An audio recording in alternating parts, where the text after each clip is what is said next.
The film opens at a modest farmhouse in South Africa. An English mother, recently bereaved, gives birth to a young boy named Peter Philip Kenneth, commonly referred to as PK. He enjoys a straightforward life, receiving ample care from both his mother and his nanny. The son of the nanny, Tandarai, becomes his closest companion, and the two engage in various activities together. PK's mother endeavors to educate them at the farmhouse to the best of her ability.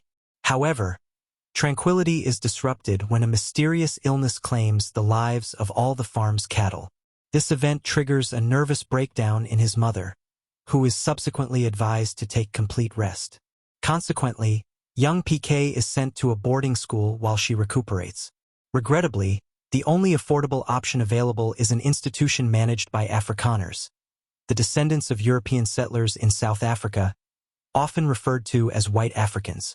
On his first day, PK attends a history class where the lecturer discusses the conflict between the English and Afrikaners over land control, including the establishment of concentration camps.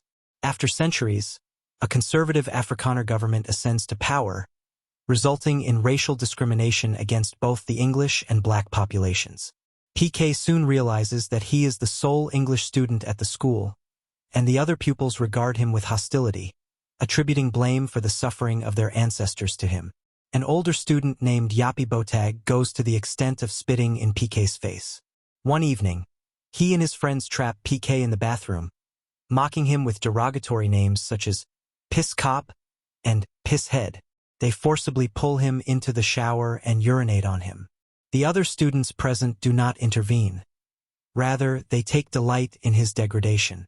This severe bullying leads PK to develop a habit of bedwetting due to anxiety. One night, a guard informs PK of his mother's passing.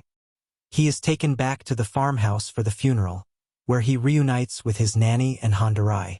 Having departed shortly after his mother fell ill, PK is overwhelmed with guilt regarding her death, often contemplating whether she might still be alive had he remained to assist in her care. Subsequently, PK confides in his nanny about the bullying he faces at school. She has always treated PK as if he were her own child, and she is his only remaining family. In response, PK's nanny seeks the assistance of the most esteemed healer from her tribe, the Bula Manzi. To help PK confront his fears, the Bula Manzi conducts a ritual that induces a trance-like state in him. Utilizing his healing abilities, he assists the young child in overcoming his deeply ingrained fears and maladaptive behaviors. PK receives a chicken, which he names Mother Courage, to accompany him on his journey. She becomes his closest companion throughout his formative years. With his only surviving relative being his grandfather in Congo, PK is returned to boarding school. He brings Mother Courage along, and she vigilantly watches over him, safeguarding him from bullies during the night. A month later, reports emerge indicating that war has erupted in Europe. That evening, PK and Mother Courage are abducted from their dormitory and taken to a hall.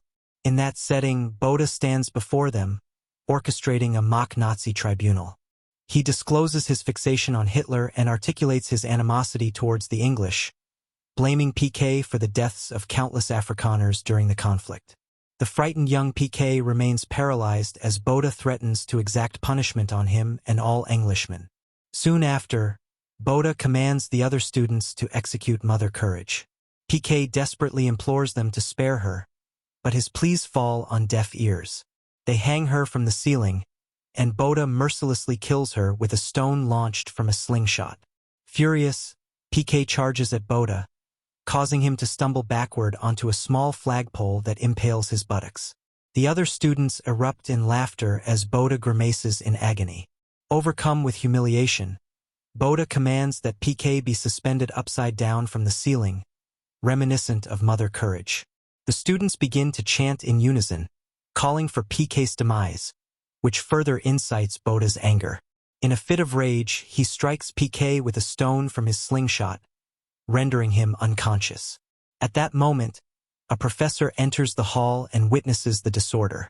Boda approaches the professor, only to be met with a slap and a reprimand, as the professor calls him foolish in front of his peers. As a consequence of this incident, Boda is permanently expelled from the institution. Following the deaths of his mother and pet chicken, PK feels as though his situation cannot deteriorate further. He then discovers that his cherished nanny, Antandarai, must return to her family. It appears that all his loved ones are being taken from him, leaving PK in a state of profound loneliness once more. Eventually, his grandfather returns from the Congo and brings him to live in Barberton. Regrettably, a bond fails to form between them, prompting his grandfather to introduce him to one of his acquaintances. This is the moment we are introduced to Karl Doc von Wallenstein, commonly referred to as Doc. Doc is a solitary German musician and an amateur botanist who suffered the tragic loss of his entire family due to execution by the Nazis. PK's grandfather proposes that Doc take the young boy under his mentorship and provide him with piano lessons. In exchange, PK will assist him in maintaining his flourishing cactus garden. Doc willingly accepts the opportunity to guide the young boy, having recently lost his own grandson. Under Doc's tutelage, PK becomes a proficient piano player. As World War II commences, Doc finds himself imprisoned in Barberton Prison for not registering as an enemy alien. The prison's head, Commander von Ziel, is an Afrikaner who holds a deep appreciation for German culture. Consequently, he permits Doc to maintain a cactus garden in the prison courtyard and to have a piano in his cell. Additionally, he grants PK unrestricted visitation rights. Shortly thereafter, Doc learns that PK is only achieving satisfactory grades at school. He discovers that intelligent students are often bullied at his school, which he believes is the reason for PK's lack of effort in his studies. In response, Doc introduces him to a colored inmate named Gil Pete, who possesses considerable boxing experience. Pete assumes the role of boxing mentor to PK, imparting to him the guiding principle: first with the head, then with the heart. This principle remains with PK for the entirety of his life.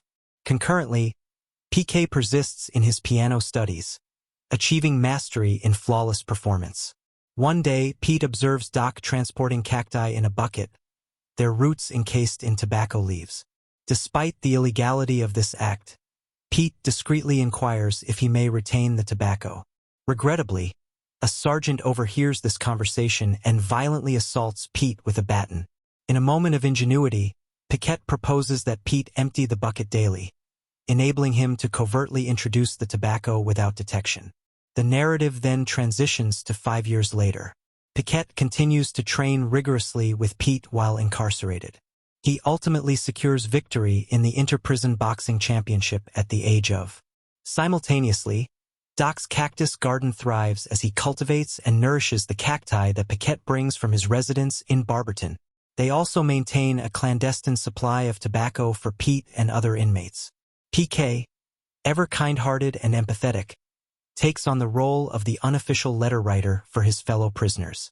Numerous inmates begin to refer to PK as the Rainmaker. This nickname arises from his ability to foster tranquility and his compassionate treatment of all individuals, irrespective of their tribal affiliations. PK slowly becomes cognizant of the severe injustices endured by black prisoners. The Afrikaner guards subject them to appalling conditions and frequently inflict physical violence upon them. One day, Doc presents Pete with a bucket of tobacco intended for himself and the other inmates. However, Sergeant Herman spots Pete from a distance and summons him. The guard subsequently humiliates Pete by pouring manure onto his shoes and compelling him to consume it. Despite having the chance to shift the blame onto other prisoners, Pete chooses to kneel and eat the manure while his fellow inmates observe in sorrow. Piquet is profoundly affected to witness Pete, whom he holds in high regard, subjected to such degradation. After the guard departs, Doc and PK hurriedly assist Pete in standing, and the other prisoners sing in tribute to his bravery. Following this incident, news circulates that the war is nearing its conclusion.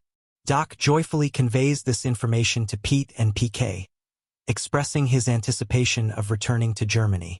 PK experiences a sense of sorrow at the thought that he may never see Doc again. Shortly thereafter, the commander requests Doc to arrange a concert in honor of the annual visit from the prison commissioner. Although he is initially reluctant, Doc consents to Pete's proposal. The three collaborate on the concert with Doc skillfully playing the piano. PK is assigned the task of composing the lyrics and gathers various groups of prisoners to perform in their native languages. The unique aspect of the lyrics is that they express the feelings of the colored prisoners. The song cleverly mocks and criticizes the Afrikaner guards in languages that they do not comprehend. On the evening of the concert, PK, Doc, and the prisoners get ready for their performance. PK observes that Pete is missing, but Doc reassures him that Pete will arrive shortly. Meanwhile, Pete rushes to join the audience, as he is already late for the event. Just as he exits his cell, he encounters Sergeant Borman. The sergeant halts Pete and demands that he translate the lyrics of the song being performed. He also accuses Pete of instigating the concert and begins to physically assault him. Exasperated by the mistreatment, Pete courageously translates the lyrics, which label the guards as cowards. In a fit of rage, the sergeant violently assaults him while the unaware prisoners continue to sing and revel in the performance. Shortly thereafter, PK spots Sergeant Borman at the fence behind the stage, his clothing stained with blood. Sensing that something is amiss, PK hurries to investigate. He soon finds Pete in the yard, gravely injured from the officer's assaults. With his final breath, Pete recites the mantra, first with his mind, then with his heart, before passing away in PK's embrace. As the war ultimately concludes, Doc returns to Germany. PK reflects on the loved ones he has lost, feeling their absence as he faces solitude once more. The narrative then advances several years, with PK now attending a prestigious school where he excels in his studies. He has gained the admiration of the headmaster and secured a scholarship for his education. His closest friend is Maury, his manager, who organizes boxing matches for him. PK is set to participate in a boxing championship when he notices an Afrikaner girl in the audience cheering for him. Curious, he requests Maury to uncover her identity. PK triumphs in the championship, captivating the entire audience. Later, Maury discloses that the girl is Maria Maris, the daughter of a distinguished official in the National Party who attends a boarding school. In spite of Maury's cautions, PK ventures out one night to see Maria. She reveals to him that her father would never consent to her dating an English boy. Unfazed, PK decides to personally request her father's permission. On a different occasion, Maury introduces PK to a boxing coach named Mr. Grainwald to refine his abilities. Initially skeptical, Mr. Grainwald changes his perspective upon witnessing PK's performance in the ring. He is left impressed by PK's strength and technique. PK's display, which includes a remarkable punch combination, receives accolades from both the coach and his opponent. Mr. Grainwald agrees to negotiate terms for further training of PK. Following this, PK approaches Maria's father, Professor Daniel Maris, to ask for permission to pursue his daughter. The conversation regarding tribal rights swiftly transforms into a confrontation of differing opinions as Mr. Maris dismisses PK's progressive views and forbids him from seeing his daughter. When Mr. Grainwald suggests a match against the black boxer Gideon Duma, both PK and Maury decline, citing the illegality of interracial competition. As they leave, PK notices Maria waiting for him. Aware of her father's objections, they opt to pursue a secret relationship. Later, the individual who proposed the fight reveals himself to be a former inmate of Barberton Prison, having served time with Pete. PK recognizes him, and Duma introduces himself. In the meantime, Mr. Maris instructs Colonel Brayton and his sergeant to monitor PK's activities. Subsequently, PK travels to Alexandria for the boxing match against Duma. Accompanied by Maury, Maria, and Mr. Grainwald, PK ultimately triumphs in the fight, leading to a newfound friendship between him and Duma. PK subsequently travels to Alexandria to meet with Duma, where they engage in a conversation about the town's inadequate living conditions and Duma's aspirations for tribal equality in South Africa. Duma suggests the establishment of an English school for black individuals, a proposal that PK and Maury ultimately accept after some initial reluctance. They secure permission from the headmaster to utilize a study room for classes on Saturday evenings. On one such Saturday night, Maria finds herself in a heated argument with her father, who disapproves of her relationship with PK due to his participation in an integrated gym and his association with an anti-racist boxing coach. In response to her father's threats of punishment, Maria storms out of the house in anger. Meanwhile, the residents of Alexandria gather for their English lessons at the school, where Maria unexpectedly expresses her support for PK. However, the following day, they receive the unfortunate news that the police have mandated the closure of the Saturday night classes. It is later disclosed that Yapi Boda has been promoted to sergeant and has been monitoring Maria and PK. He confronts PK at his gym, accusing him of being responsible for his expulsion from school. This confrontation escalates into violence as the police begin to assault PK and anyone who attempts to intervene, including Duma and Mr. Grainwald. Despite her father's objections, the relationship between PK and Maria continues to flourish. On a particular evening, Maury organizes English classes to be held in his uncle's church. Maria astonishes them by providing pencils for the students. Shortly thereafter, the police storm the church, accusing them of desecrating its sanctity and promoting racial mixing. In the ensuing turmoil, the police begin to assault everyone present, and tragically, Maria is struck by a baton, resulting in her immediate death. This unexpected loss profoundly affects PK, leading him to contemplate leaving Africa to pursue studies at Oxford. Nevertheless, Duma motivates him by illustrating the positive impact that learning English has on the community in Alexandria. One evening, Brayton and his police force, including Yapi Bada, arrive in Alexandra Township with the intention of raiding a party to locate PK. The police forcefully enter, indiscriminately shooting and beating individuals.